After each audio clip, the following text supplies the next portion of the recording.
Bismillahirrahmanirrahim. Assalamualaikum warahmatullahi wabarakatuh. Selamat siang teman-teman semua. Saya Evi Sayono. Di siang hari ini, hari Kamis tanggal 23 Desember 2021, saya kembali akan membacakan lanjutan bacaan buku tentang pengelolaan kelas yang berjudul A Handbook for Classroom Management That Works yang ditulis oleh Robert J. Marzano, Barbara B. Gedde, Maria C. Fawcett, Mark P. Fawcett, dan Jana S. Marzano. Buku ini, A Handbook for Classroom Management That Works, diterbitkan oleh Pearson di tahun 2005. Sebagai catatan, buku yang saya baca ini adalah buku berbahasa Inggris yang saya baca, kemudian saya tuliskan ringkasannya dalam bahasa Indonesia. Ini artinya, yang akan teman-teman dengarkan nanti adalah interpretasi saya atas materi yang saya baca pada buku. Di video kelima ini, saya masih akan membahas modul 1 yang berjudul General Classroom Behavior atau perilaku umum yang diharapkan dapat terjadi atau dapat terlihat di dalam kelas.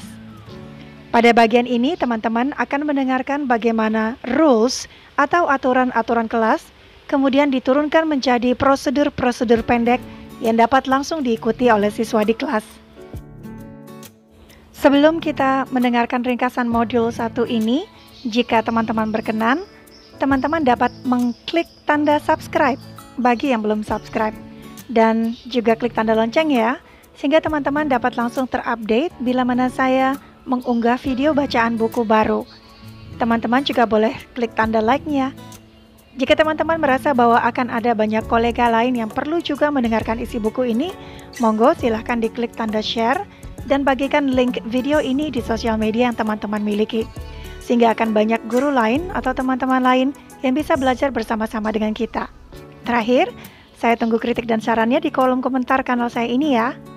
Oke, teman-teman, mari kita dengarkan sama-sama yuk. Baik teman-teman, di video sebelumnya, di video 3 dan 4, teman-teman telah mengetahui bagaimana cara membuat rules atau aturan kelas. Di video kelima ini, teman-teman akan mendengarkan bagaimana rules atau aturan kelas kemudian diturunkan menjadi prosedur kelas umum atau General Classroom Procedures.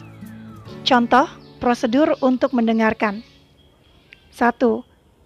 Kita bisa membuat display atau gambar tangan, kemudian di masing-masing gambar jari-jari tangan tersebut, kita bisa menuliskan 1. Mata ke arah yang sedang berbicara. 2. Di jari berikutnya kita bisa tulis mulut diam. Lalu di jari berikutnya prosedur ketiga, be still atau tenang, tidak bergerak. Keempat, tangan tidak memegang benda apapun atau hands free. Lalu yang kelima, dengarkan atau listen. Contoh prosedur lain misalnya, gerakan tubuh sederhana untuk berkomunikasi. Misalnya, 1. Angkat tangan. Minta siswa untuk tenang dengan memperkenalkan kode. Kode yang kita bisa tunjukkan dengan tangan kita. Misalnya, jika guru mengangkat tangan, ini artinya anak-anak akan diam. Setelah diam, mereka akan harus langsung memperhatikan guru. Anak kemudian ikut mengangkat tangan, diam, dan mengarahkan pandangan ke arah guru. Hal ini tentu saja harus diajarkan, dimodelkan juga, dan juga harus didiskusikan dengan anak, bahwa ini adalah salah satu cara untuk menunjukkan bahwa kita menghormati orang lain. Kita akan mengarahkan bahwa anak-anak mesti paham atau nilai dan value dari respect. Sebagai catatan, respect atau menghormati ini adalah rules atau aturan besar yang diperkenalkan sebelumnya. Prosedur 2. Menempelkan tangan di telinga. Ini untuk menunjukkan prosedur bahwa siswa harus tenang. Misalnya, guru bisa meletakkan tangan di telinga. Ini artinya bahwa kegiatan kerja kelompok sudah terlalu ribut. Atau bisa juga dengan menghidupkan atau menyalakan lampu. Ketika lampu mati dan hidup, ini artinya guru sedang memberitahu siswa bahwa di kelas mereka sudah terlalu ribut. Dan guru menginginkan agar kelas menjadi lebih tenang. Kedua strategi tersebut yaitu menempelkan tangan di telinga atau kemudian mematikan atau menghidupkan lampu, lalu juga angkat tangan, ini perlu diperkenalkan, perlu dilatihkan, dan perlu dimodelkan.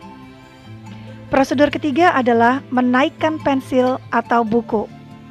Guru bisa mengajarkan ke siswa untuk mengangkat pensil atau mengangkat buku sebagai tanda bahwa siswa membutuhkan bantuan guru.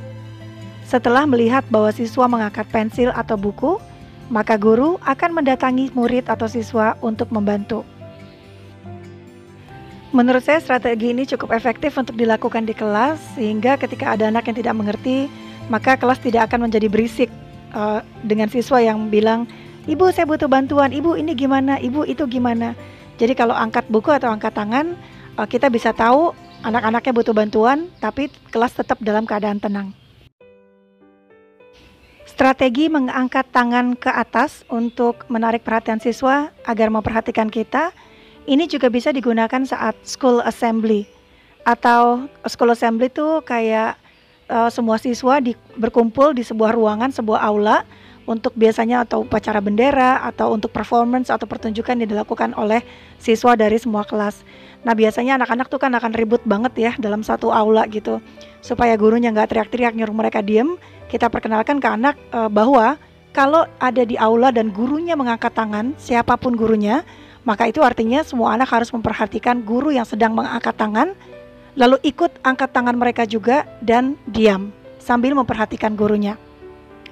Kalau sudah diperkenalkan di tingkat kelas, maka saat upacara bendera, kepala sekolah atau siapapun guru yang sedang bertugas tinggal mengangkat tangan mereka saja, dan satu sekolah akan tahu bahwa itu tandanya siswa itu harus diam. Maka kepala sekolahnya atau gurunya tidak usah berteriak-teriak untuk membuat anak diam.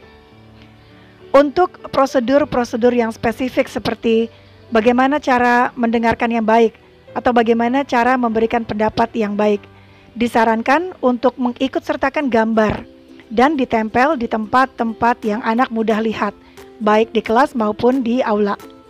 Contohnya misalnya peraturan anti perundungan atau anti bullying. Nah itu bisa ditempel di tempat-tempat yang anak mudah lihat. Misalnya tulisan aturan anti perundungannya seperti ini. 1. Kami tidak bully teman. 2. Kami akan membantu orang yang dibully. Prosedurnya atau caranya, tolong. T, singkatan dari tolong. Bila ada yang dibully, boleh menengahi atau membantu. P, pikirkan. Bicara atau pergi. H, humor. Bisa membantu membuat situasi menjadi lebih mudah. Nah, aturan seperti itu bisa kita buat dengan tulisan yang besar, kemudian ditempel di tempat-tempat yang anak sering datangi. Apa kuncinya sebenarnya agar semua prosedur ini dapat dilakukan siswa dengan baik? Semua aturan dan prosedur perlu dilakukan secara konsisten agar aturan dan prosedur bisa diterapkan siswa dengan baik. Modelkan pada siswa, beri contoh pada siswa bagaimana cara melakukan prosedur-prosedur tersebut. Sediakan waktu bagi siswa untuk membicarakan atau menulis tentang aturan atau prosedur. Kemudian, beri umpan balik agar siswa tahu bagaimana cara menerapkan aturan dengan lebih baik. Baik teman-teman semua, saya akan mengakhiri bacaan saya pada buku A Handbook for Classroom Management That Works yang ditulis oleh Robert J. Marzano di siang hari ini. Semoga apa yang teman-teman dengarkan barusan dapat sedikit memberikan insights atau ide-ide bagaimana cara membuat kelas kita menjadi lebih tertib. Besar harapan saya bahwa teman-teman juga dapat berbagi link video ini kepada rekan-rekan lain, sehingga akan semakin banyak rekan-rekan guru yang mengetahui bagaimana caranya kita menumbuhkan disiplin tanpa menggunakan kekerasan atau hukuman. Baik teman-teman, buku yang saya baca adalah A Handbook for Classroom Management That Works oleh Robert J. Marzano. Sekali lagi saya mengucapkan terima kasih atas waktu teman-teman semua telah mendengarkan bacaan buku saya siang hari ini. Buat yang belum subscribe, silakan klik tanda subscribe dan tanda loncengnya ya. Sekali lagi terima kasih sudah mendengarkan. Sampai jumpa di lain kesempatan dalam bacaan buku berikutnya. Saya Evi Sayono. Dah.